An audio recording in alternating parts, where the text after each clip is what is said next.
Ding. Ding. The phone rang, informing me that my $1 million savings account had only $0 left. At first, I thought it was some kind of cruel banking error. Maybe a glitch, maybe a delay in the system. But the number was there, cold, merciless. Absolute 0.0. For 17 years, I'd watched that balance grow little by little, every paycheck. Every late-night tax return, every coupon I clipped. Every luxury I denied myself. That account wasn't just money. It was college tuition for my twin girls. It was security, stability, the life I'd promised them when their father's business had first started struggling years ago, and now, it was gone. My hands shook as I called the bank, voice trembling. "Hi, this is Isabella Dawson. There must be a mistake. My account shows a balance of 0, but..." The woman on the other end paused. I could hear her typing. Then, after a long silence, she said softly, "Mrs. Dawson. The transaction was made yesterday. A full withdrawal under a power of attorney signed by your husband, Mr. Thomas Dawson." The world tilted.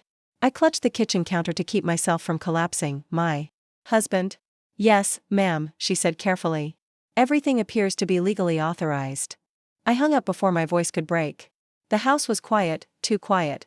I could hear the faint hum of the refrigerator, the ticking clock on the wall, and somewhere upstairs, my daughter's soft laughter. 17 years of saving.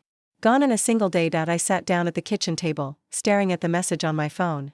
Thomas had always handled the paperwork, the taxes, the investment forms.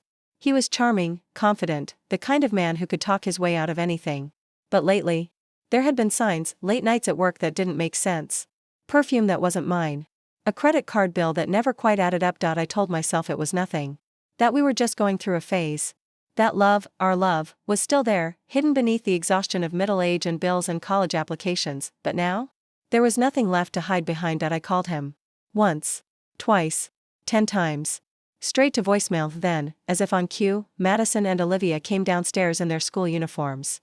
Identical in appearance but opposite in temperament, Madison sharp and analytical, Olivia gentle and empathetic. "Mom? What's wrong?" Madison asked immediately, eyes narrowing at the phone clutched in my hand. I tried to speak, but my throat closed up. Finally, I whispered, "The money's gone." They froze. Olivia blinked. "Gone? You mean, your father," I managed to say, the words barely escaping my lips. "He took everything." Silence. Heavy, suffocating silence. For a moment, I expected them to cry, to panic, to collapse like I wanted to.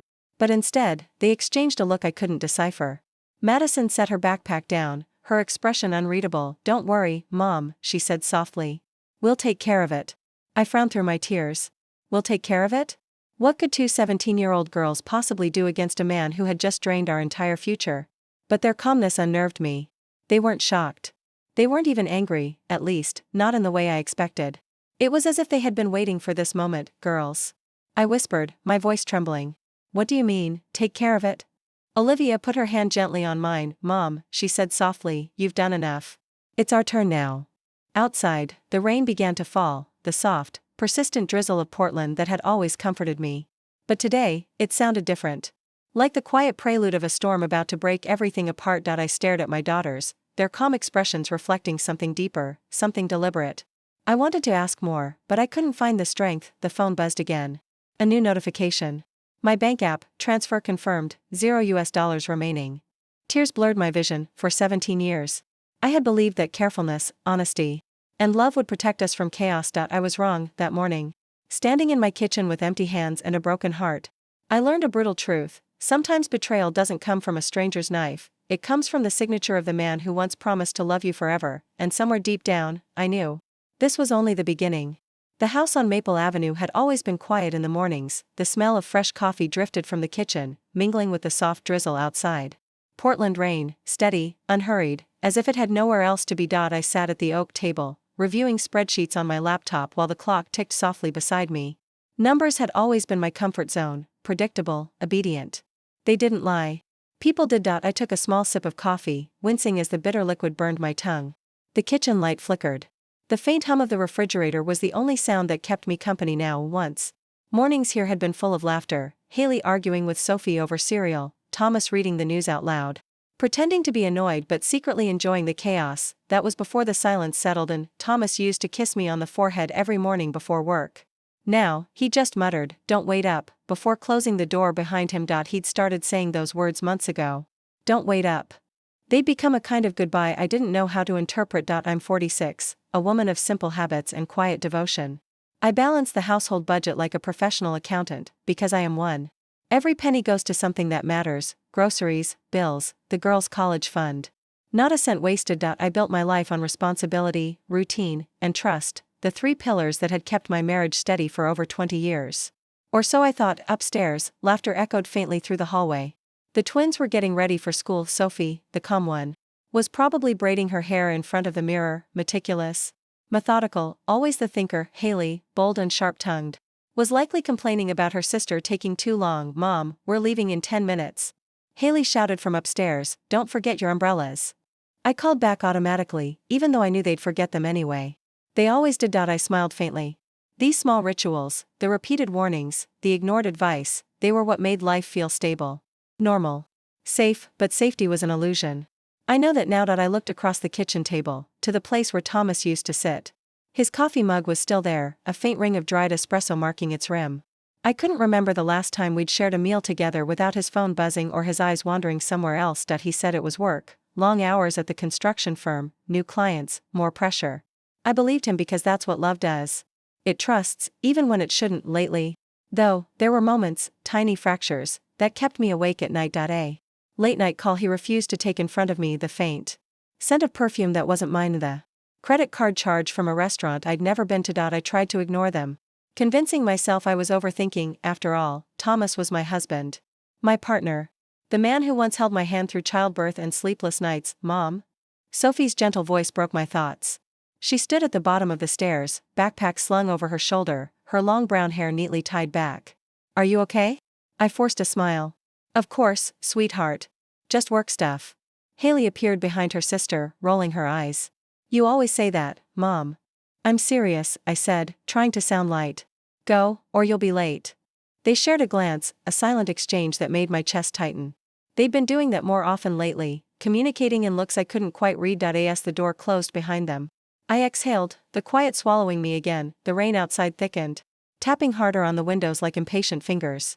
I glanced toward my phone, half expecting a message from Thomas. Nothing. He hadn't texted me all morning. Not even a goodbye. I tried to focus on my laptop, but the numbers blurred together. Savings, tuition, household, it all looked meaningless now. If someone had told me this morning that my family's life savings would vanish within hours, I would have laughed, because we were a normal family, stable, predictable, the kind of family people pointed to and said, "They've got it all figured out." I believed that too, right up until the moment I discovered how fragile, perfect, could be. I reached for my mug, staring into the dark surface of my coffee. My reflection wavered, tired eyes, fine lines. The face of a woman who'd spent her whole life being responsible for everyone else, and for the first time, a quiet thought crept into my mind: what if no one has ever really been responsible for me? The clock ticked, the rain fell, and somewhere across town, my husband was already making choices that would destroy the very foundation of the life I'd built. "Zero?" I repeated, my voice trembling as if the word itself might change if I said it again. "Yes, ma'am," the bank representative said over the phone, polite but detached. "Your account currently holds a zero balance. The withdrawal was made yesterday at 10:42 a.m., initiated by Mr. Thomas Dawson, your authorized co-holder." I froze. My pen slipped from my fingers, clattering against the tiled floor. "That's impossible," I whispered. "There must be a mistake. He wouldn't do that." "I understand this must be upsetting," the voice on the other end replied with practiced sympathy. "But the transaction was made in person, with proper identification and power of attorney documentation." Power of attorney, the phrase hit me like a physical blow. I remembered signing that paper years ago, for emergencies only. Never, in my darkest fears, had I imagined this. My throat tightened. "Is there any way to reverse it?" "I'm afraid not, ma'am. The funds were transferred to an external account under Mr. Dawson's name. You can file a formal complaint if you believe there's fraud involved." Fraud, the word rang in my ears long after the call ended. I sat motionless at the kitchen table, surrounded by unpaid bills and the soft hum of the refrigerator. Outside, the rain kept falling. Relentless, a gray curtain between me and the world. My entire life, 17 years of careful saving, budgeting, saying no to myself so my daughters could say yes to their futures, gone in one line of numbers on a screen. My mind spun through possibilities. Maybe there was some misunderstanding. Maybe Thomas had moved the money for an investment, or to a new account. Maybe, but even as the excuses formed, I knew they were lies. The truth was colder and sharper than any blade. When I finally lifted my head, the kitchen clock read 5:47 p.m. Thomas hadn't called. Not even a message. The front door opened. Laughter and chatter filled the hallway as Sophie and Haley came home from school, raindrops clinging to their hair. Mom? Sophie's soft voice echoed into the kitchen. You okay? You look pale. I straightened quickly, forcing a weak smile. Just a long day at work. Haley, ever the sharper one, squinted. Work, huh? That why you're holding your phone like it's about to explode? I'm fine, I said quickly, gathering the papers on the table, trying to hide the printout of my account summary, the glaring $0 that mocked me. You two should get changed. Dinner's almost ready. But Sophie's eyes caught the paper before I could fold it. Mom, she said quietly. You don't have to hide it. We know. I froze. What? What do you mean you know? Haley pulled out her phone and tapped the screen. The glow illuminated her face, steady, almost frighteningly calm. Sit down. Mom. We need to tell you something. The kitchen suddenly felt smaller. The air heavy with something unspoken. Sophie reached across the table, placing her hand over my trembling fingers. Mom. Dad's been lying to you. The words shattered the fragile silence like glass. Haley continued, her voice low but firm. He's been seeing someone. Her name's Vanessa Carter, she's his assistant at work. We've known for a while. I stared at them, unable to process it. You must be mistaken. He wouldn't, Mom. Haley's tone softened, but her eyes were resolute. We've been watching him. Sophie took out a small folder from her backpack, neatly labeled. Terrifyingly organized. Inside were photos, receipts, printed emails. This is from his company email, Sophie said. We found messages between him and her. Hotel bookings. Restaurant bills. There's even a lease agreement for an apartment in Seattle, signed under his name. Seattle? My voice cracked. Haley nodded grimly. They were planning to move there together. That's where your savings went, Mom. He took it all to start a new life with her. The world tilted. I felt as if I were falling, except there was nowhere to land. My husband. The man I'd trusted with everything, the father of my daughters. Why didn't you tell me sooner? I whispered, tears welling in my eyes. Sophie's voice trembled. We wanted proof. We didn't want to hurt you unless we were sure. Haley added, we thought he might change. But when we found the bank transfer yesterday, we knew he wasn't coming back. I covered my mouth, a sob escaping despite my effort to stay composed. My girls moved to my side, wrapping their arms around me. For the first time, I realized they weren't children anymore. They had seen the truth I refused to face. As I held them close, the pain inside me shifted, from despair to something colder, resolve. When I finally spoke, my voice was steady. What do we do now? Haley exchanged a look with Sophie, then said quietly, Mom, we already started. We have a plan. We call it Operation Karma. The rain outside grew heavier, drumming against the windows like the sound of a war drum, a quiet promise that the storm had only just begun. The three of us sat in silence for a moment, the calm before the storm. Outside, the rain had stopped, but in that quiet kitchen, justice was about to rise, quietly, methodically, and completely unstoppable. For a long time, the only sound in the room was the soft ticking of the kitchen clock, marking the moment when grief turned into purpose. Sophie and Haley sat across from me. Their faces calm, their voices steady, though their hands trembled slightly as they opened the thick folder lying on the table. Inside were pages of truth and betrayal. Mom, Sophie began quietly. We've been collecting everything for almost 3 months. My heart squeezed. 3 months? Haley nodded. We didn't want to tell you until we had enough to stop him completely. We knew Dad wasn't just cheating, he was planning to disappear. She slid a stack of printed emails toward me. Each subject line was a wound, from Thomas Dawson to Vanessa Carter. Subject, our place in Seattle. My eyes blurred as I read, can't wait to start fresh with you. She'll never see it coming. I dropped the paper, my fingers trembling. He really wrote this? Sophie exhaled softly, opening the next folder, photographs of an apartment lease, dated just 2 weeks ago, signed under both their names, she said. It's in Seattle. He used a different mailing address. We checked, he's been paying rent for months. Haley pulled out another document, a scanned image of a power of attorney. Dated after the day I'd originally signed mine. The date is wrong, she explained. He forged this. Look here, the signature's copied from the insurance papers you signed last year. I stared at the falsified form. The notary stamp, the precise lines of my name replicated in digital ink. My voice came out a whisper. He didn't just betray me. He stole me. Haley reached into the folder again, placing down another stack, receipts, transfer logs, payment confirmations, all traced to one account, the same one Vanessa uses for her side business. We've matched every dollar. Sophie leaned forward, her voice soft but firm. We know this is a lot, Mom. But we're not here just to show you what he did. We're here to fix it. I lifted my tear-streaked face to look at my daughters. For the first time in days, the despair in my chest shifted, replaced by something unfamiliar. Hope, shaped like steel. Haley straightened, her tone almost businesslike. We've divided the plan into 3 steps. We call it Operation Karma. Operation? What? I blinked. Haley smirked faintly. Karma.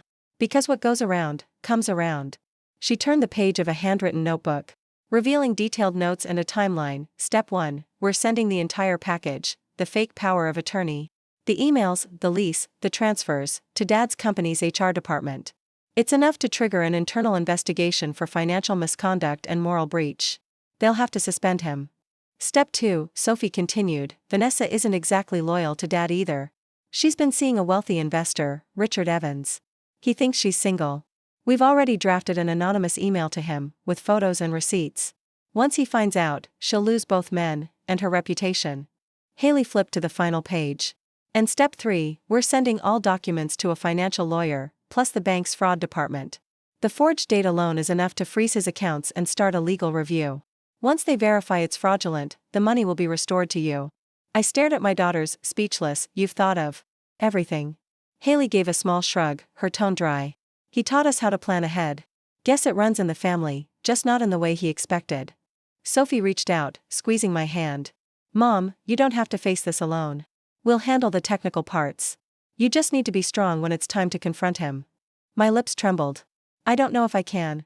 Yes, you can, Sophie whispered. He's been controlling your peace for years. This time, you take it back. The rain outside began to ease, the sound softening against the windows inside, under the kitchen light. The 3 of us sat together, united not by blood alone, but by pain, love, and resolve. We spent the next few hours planning every move, when to send the emails, how to back up files, which lawyer to contact first. Haley handled the digital forensics, encrypting everything. Sophie drafted the letters with flawless grammar and calm fury. I watched them work, a mixture of awe and heartbreak swelling in my chest. For 17 years. I had seen them as my little girls, the ones I tucked in every night. The ones who laughed over burnt pancakes. Now, they were warriors, my protectors. When the final file was saved, Haley leaned back, her voice steady. It's done. All that's left is timing. Sophie looked at me. Tomorrow morning, the first emails go out. I nodded slowly. Then tomorrow, I said, my voice no longer trembling, karma begins. The rain had returned, steady, relentless, tapping against the windows like an echo of the storm brewing inside my house. It was almost 10 p.m. when Thomas slammed the front door open. His face was pale with anger, his tie loosened, hair damp from the rain. Where's my laptop? He barked, his voice slicing through the quiet. And why the hell is our bank account frozen? I just got a call from HR, they're investigating me. What's going on, Isabella? The house didn't answer him. In the living room, the only light came from the dining table lamp. On the table lay a laptop, papers spread neatly in rows, printed emails, bank statements, photographs, and a single white folder with the word truth written in my neat handwriting. I sat there, calm and still. My hands folded on my lap. On each side of me stood Sophie and Haley, silent, steady, like 2 pillars holding the room together. Thomas froze in the doorway. What is this? I looked up at him, keeping my voice steady, sharper than I'd ever allowed it to be. You used my trust as a weapon, I said slowly. Now I'm using the truth as a shield. He laughed bitterly, stepping closer. Truth? You think you know everything? You don't understand. Sophie clicked the laptop open. The screen glowed to life, revealing a folder labeled evidence, fraud and infidelity. Haley slid a few photos toward him, shots of him and Vanessa walking hand in hand outside a Seattle apartment. Time-stamped and dated. Then came the printed email, the transfer is done. She'll never know. Thomas's breath caught. His face went rigid, then collapsed into disbelief. You went through my private emails? Haley crossed her arms. No, Dad. We went through our family's stolen future. His voice broke. This is ridiculous. Vanessa, it's complicated. You don't understand. I rose from my chair, feeling a calm I hadn't known I possessed. Then explain it to me. For the first time in 17 years, I saw fear in his eyes, not anger, not guilt, but real fear. He opened his mouth, then closed it again, eyes darting across the damning evidence scattered before him, each page a nail sealing his own coffin. Finally, he dropped into a chair, his voice trembling. I can fix this. I'll call the bank tomorrow, I'll return the money. We can start over. Sophie stepped closer, her voice low. You can't return what you already destroyed. Thomas turned to me, desperate. I'll make it right, I swear. I'll give back everything, I shook my head. My voice was soft, but unyielding. You can't give back 17 years of trust. Thomas. I reached into the white folder and pulled out a single document. But you can sign this. His eyes widened when he saw it, a divorce agreement. Already prepared, notarized, waiting for his signature. I don't want your apologies, I said evenly. I don't want your promises. I just want peace, for me and our daughters. You'll sign this, leave this house, and never touch a cent of that money again. Or everything on this table goes public. Your company, the police, the press, everyone will know. For a long moment, the only sound was the rain outside and the faint hum of the laptop. Thomas's hand shook as he picked up the pen. He looked at me, the woman he'd once believed would always forgive him, and I could see the moment realization hit. Forgiveness had left long before he did. He tried to speak. But no words came. I simply nodded toward the paper. The pen met the page. A single hollow sound, the scratch of ink carving through the silence. When he finished, he dropped the pen, exhaled shakily, and pressed his palms against his face. Sophie closed the laptop. Haley gathered the documents. I stood, folding the signed papers carefully. You should go, I said quietly. Before the girls see you cry.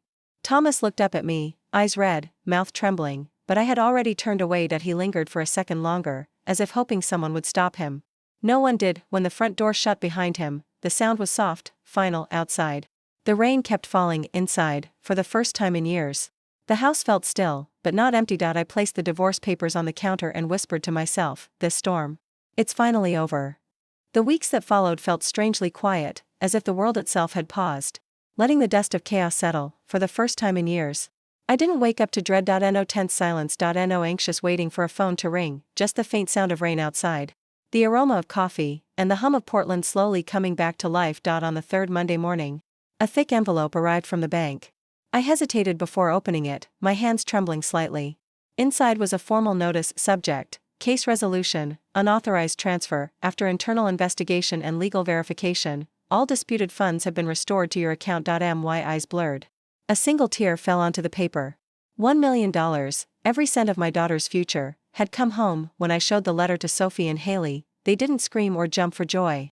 They just hugged me, long and tight, as if words were too small for what we felt. That evening, I received another email, this time from Thomas's former company, effective immediately.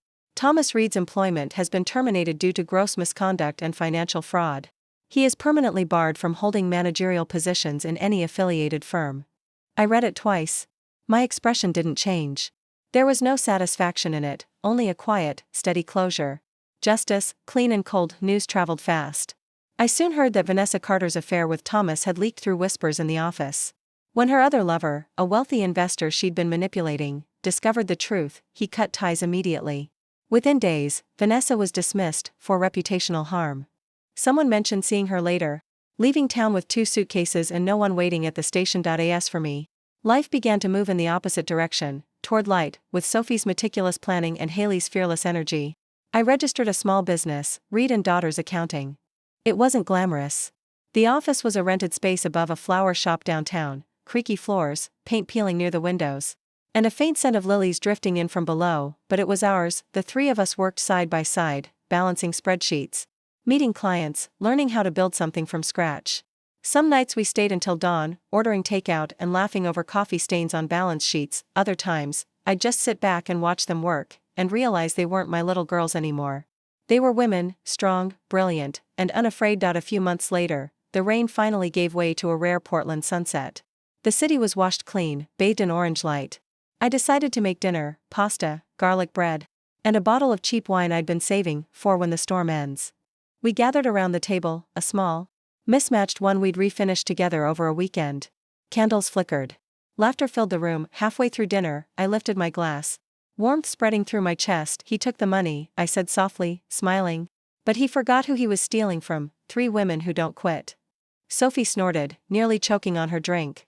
Haley laughed so hard she had to set her fork down. The sound that filled the kitchen wasn't forced or polite, it was pure, unfiltered joy. For the first time in years, our laughter didn't echo off cold walls. It stayed, warm and alive, filling every corner of our new beginning. Outside, the last traces of rain evaporated from the window glass inside. The glow of candlelight danced on 3 smiling faces, the faces of survivors who had rebuilt not just their future, but their peace. A year later, spring finally arrived in Portland. The rain still came and went, but this time, it didn't sound like sadness, it was the rhythm of life, steady and soft. Inside my cozy office at Reed and Daughters Accounting, my calendar was packed with clients. My reputation had spread quietly across the city, the accountant who helps you fix more than just your books. I no longer worked for survival. I worked with purpose. At home, laughter echoed through the hallway. Sophie, wearing her white medical coat for the first time, waved her acceptance letter from Johns Hopkins University. Haley spun around in her computer chair, showing off the email from an international coding fellowship in Berlin. Their futures, once stolen, now gleamed brighter than ever. That afternoon, I watered the flowers on my porch, roses I'd planted the day the bank returned our savings. The air smelled of new beginnings. Then, a shadow fell across the gate. When I looked up, my breath caught for a moment. Thomas stood there. He looked nothing like the man I once knew, thinner, pale, the sharpness in his eyes replaced by defeat. His clothes hung loosely on his frame, his hair streaked with gray. He took a hesitant step forward. "You look happy," he said, his voice cracking. I broke up with Vanessa. She left town. I lost my job. I don't even know who I am anymore." I stayed silent, watching him. He swallowed hard, searching my face for a trace of softness. "Can you give me another chance?" he whispered. For a long moment, the only sound was the wind moving through the chimes on the porch. When I finally spoke, my voice was calm, steady as a blade. "No, Thomas," I said quietly. "You withdrew $1 million, your daughter's education, our future, to run away with your mistress. You're no longer worthy of being a father. Or a husband." He flinched, his eyes glistening. But there was no argument left in him. He nodded once, lowered his gaze, and turned away. The old wooden gate creaked shut behind him, a sound that felt final. Like the closing of a chapter that had overstayed its pages. Inside the house, the air was filled with light and laughter. Sophie was showing Haley a ridiculous dance video. Haley pretended to boo but couldn't stop laughing. Their joy was effortless, the kind that comes when fear no longer lives in the corners of a home. I stood by the doorway for a moment, simply watching them. The sunlight spilled through the curtains, warming my hands, my heart, my life. I sat down at the table, the same one where I'd once cried over empty bank statements, now covered with books, drawings, and coffee mugs. Looking at my daughters, I said softly, "He broke our savings, but you girls taught me how to rebuild our lives, one act of courage at a time." Sophie grinned. "Guess we're better at math than he ever was." Haley laughed, tossing a pillow across the table. "Yeah, Mom. You raised a whole accounting firm, and two very smart women." I smiled, my eyes shining with pride. Outside, the rain had stopped completely. I gazed through the window, where the first sunlight of spring painted everything gold, the street, the flowers, the glass jars on the counter. And in that light, I felt something new, not just peace, but balance. He didn't just break our bank, I thought, my heart full. He taught us how to balance life, with love, strength, and grace. If someone had told me a year ago that the worst betrayal of my life would become the beginning of our freedom, I would have laughed. But now I know, some storms don't destroy you. They wash you clean.